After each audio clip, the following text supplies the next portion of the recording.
Here are some basic police encounter rules of law and procedure that you should remember. 1. A police officer is entitled to briefly ask you questions for almost any reason. However, you are not required to answer the questions and the police cannot stop you without evidence of wrongdoing, see below. 2. A police officer is entitled to briefly stop you if he or she has a reasonable suspicion that you are involved in criminal activity.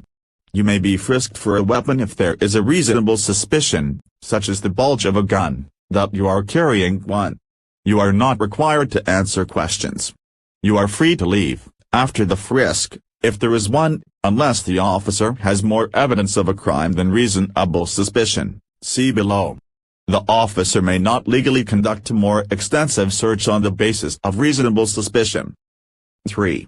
A police officer may arrest and search you, and any bags or other containers you may be carrying, if he or she has probable cause to believe you have committed a crime, or an offense, such as disorderly conduct.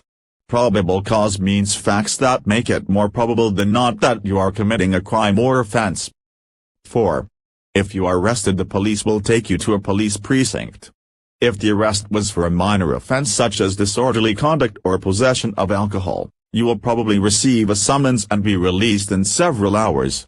You will need reliable identification to be released. If you do not have reliable identification and the police do not believe you will come to court, they will not release you and will take you to court, a process that takes between 24 to 48 hours.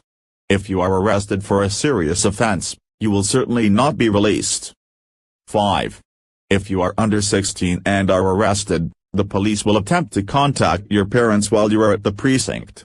If your parents cannot be located, the police may transport you to a juvenile detention facility and/or family court, depending on the time of day, where your release will be decided. In short, if a police officer has sufficient evidence that you are committing a crime, he may legally stop and search you and any containers you may be carrying. Even if a police officer does not have sufficient evidence that you are committing a crime, he might well stop and search you anyway. If the officer finds drugs, alcohol, illegal weapons or devices or any other illegal property, he will usually arrest you and confiscate the property.